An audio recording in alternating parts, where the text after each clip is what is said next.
Chapter 11, Exercises for Health. 1.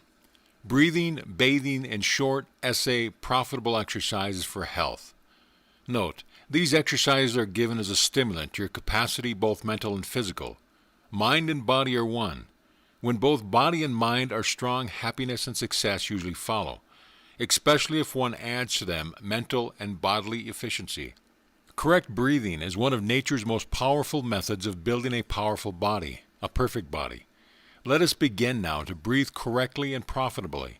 If these exercises are taken as intended, there will not be any strain. The first exercise is this.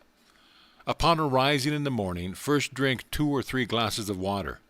The effect will be better if you will take the water just as hot as you can bear to drink it, with the juice of 1/2 a lemon in it. Then stand erect or else lie flat on the floor. Exhale completely. Whether standing or lying on floor, bend knees slightly. As you exhale, contract both the chest and the diaphragm, pushing the latter out and down as far as possible without causing strain. Naturally, this will extend the abdomen. Then, without lifting your chest, pull abdomen in as far as you can. Then, without any attempt at correct breathing, push abdomen out and in rapidly at least 12 times. After you have mastered the above exercise for the abdomen and diaphragm, take the next exercise, for not more than 2 minutes each time. This exercise is stand erect or lie flat on the back. Exhale completely, contracting your chest. Then slowly inhale through the nostrils. Try not to allow chest to move. Let the diaphragm push the abdomen down, then hold the breath for 3 or 4 seconds. Exhale slowly. Then forget all about the abdomen and diaphragm and inhale deeply, letting your breath lift chest walls up and out to their fullest capacity. Hold breath a few seconds and exhale all the breath. If you will practice these 2 simple exercises each morning for 10 days, you will note a greater improvement in physical condition and vitality. The head and mind will be clear, and you will have a real zest for work. No doubt you know that the right kind of bath is a splendid nerve tonic, as well as the most important point in attaining physical and mental perfection. When bathing for cleanliness, the water should be of blood temperature, never hot or cold. After the cleansing bath, fill the wash basin with cold water. Scoop up 2 handfuls and apply to the forehead, and rub up and down the face. Dip hands in cold water again and shake off all surplus water. Then rub off balance between the ears. Repeat process on back and neck. These things soothe and strengthen the nerves. 2. A certain way of relief for constipation is this. First, meditate on the perfect and harmonious action of life. In nature, one does not find ever inaction or overaction. Think over how the life in your body regulates the flow of blood, the action of the muscles, both voluntary and involuntary, and how all these things are done in perfect harmony. For a regulatory exercise in relieving constipation, the following is splendid. First, as soon as you arise in the morning, drink 2 glasses of hot water, then stand or lie on the back on floor. Breathe deeply. As you inhale, extend the abdomen and contract it as you exhale, contracting it all you possibly can. Do this without letting chest rise at all. Do the exercise rapidly, vigorously, always inhaling through the nostril and exhaling through the mouth. Take about 8 seconds for each complete breath. Do this for a minute or 2, then use another minute to recover normal breathing. A second exercise is recommended, and it is better if taken in connection with the one just given. It is this. Again, stand erect or lie on the back, preferably the latter. Draw first the right knee and then the left up to the chest as snug as possible. Inhale deeply as you put foot down to the floor and exhale as you draw knee down to the chest. Do this exercise rapidly, vigorously for 1 minute. After the exercise, try to get into the feeling of gratuity as you are able to consciously tune in with the harmonious action of life. If you keep thinking deeply on the fact that all of the qualities of life must be present anywhere and everywhere that life is, The feeling of oneness will come, and you will enjoy the thrill of it. The very best there is yours now, and the perfect movement is manifesting now. 3. How to retain youth and to banish gray hairs and wrinkles if they offend you. Think, know, feel. Be thankful for the fact that life as life has no age and yet is ageless. Give this fact a little profound thought every day. Soon you will get the deep and abiding awareness of it.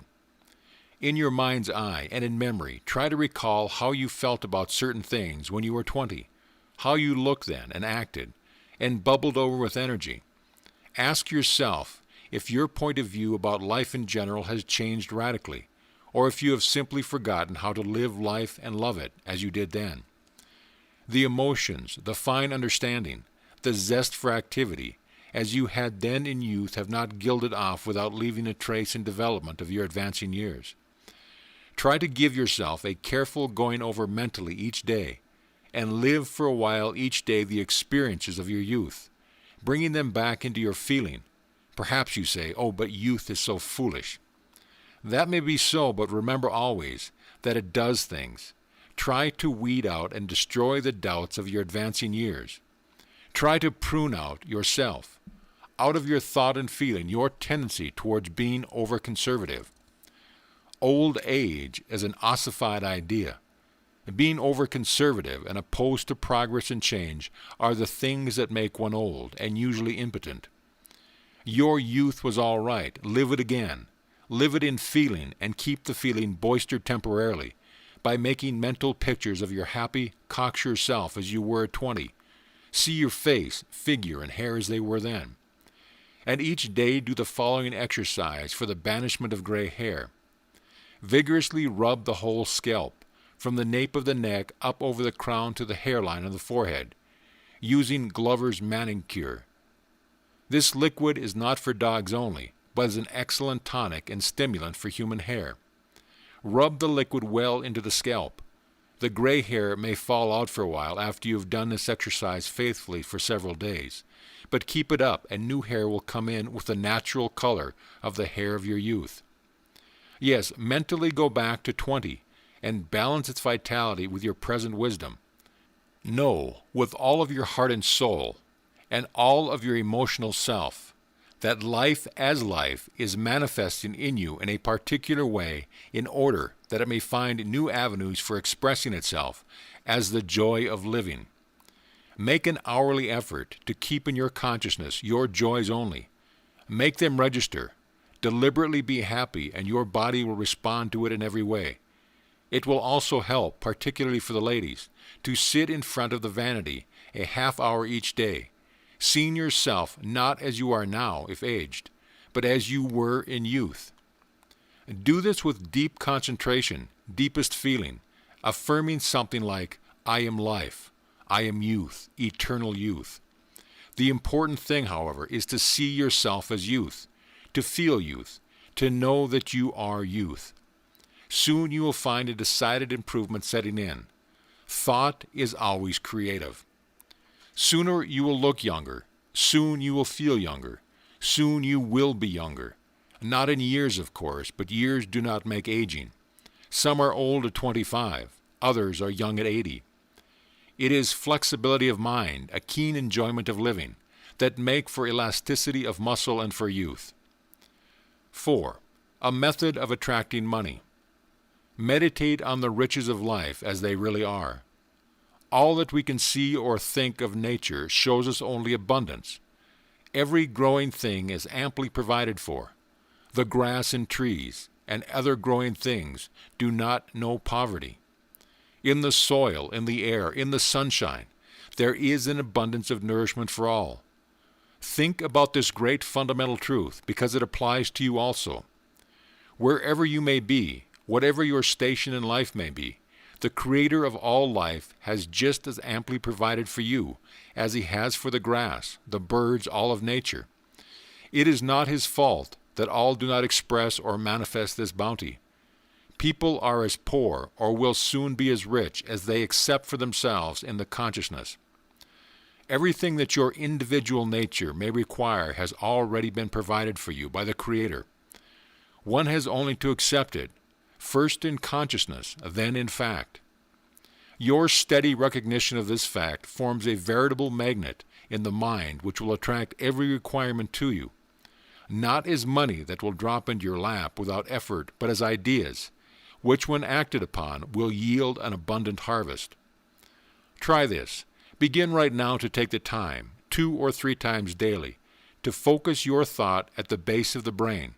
Spirit of God, life, I am grateful to you for the abundance that is mine now. Any other good affirmation that may appeal to you, one that you compose for yourself perhaps, will do provided the use of it lifts your thoughts and feelings into certainty that abundance is yours now. The more completely you can flood your mind, your consciousness, with the recognition of life's abundance, for you as well as for all, the more quickly your thought and feeling will manifest in form. Rich ideas will come to you intuitively, particularly if you impress that riches are yours now upon your mind just before going to sleep. Any good idea, if acted upon with wisdom and energy, will yield great abundance for anyone who apprehends it and works in faith towards its fulfillment. 5. The value of sleep and a new method of inducing it. Sleep is nature's restorative for tired tissues and often is found to be the only effective refresher of the body machine. The exact amount of sleep required varies with different individuals, much depending upon how fatigued a person is when retiring. If one feels the need of relaxation and sleep, and yet cannot easily go to sleep, try the following method, which you may have read in my book, The Healing Power is Life. It is this: sit nude on the edge of your bathtub, feet outside the tub. Take a fountain syringe and fill it with water that is blood warm, not hot. Place the end of the tube at the nape of the neck and let the warm water trickle down your spine until you begin to feel relaxed. Then go to bed quickly, comfortable, warm, and relaxed. Another aid towards relaxation, and relaxation, if complete, is sure to induce sleep in a weary person, is this: lying in bed on the back, deliberately send the message down to your toes firmly. Relax. Continue sending the message until the toes do spread and relax. Then relax the ankles in the same manner, also the knees, then the base of the spine, and the spine itself to base of head, also hands and arms. As a rule, one will never get this far with the relaxation exercise. Almost invariably, one will slip off into a deep, restful sleep before having consciously relaxed more than half the body. Upon awakening, if you feel recuperated, don't force yourself to remain in bed, whatever the hour. Get up and do something that you are interested in doing. Be sure the room you sleep is always well ventilated. Almost all people breathe more deeply when sleeping than when awake. Unless exercising quite freely, do not eat a big meal just before retiring. If you will give this method of inducing sleep a fair trial, you will find it very effective in inducing refreshing sleep that will have a real recuperative value. End of chapter.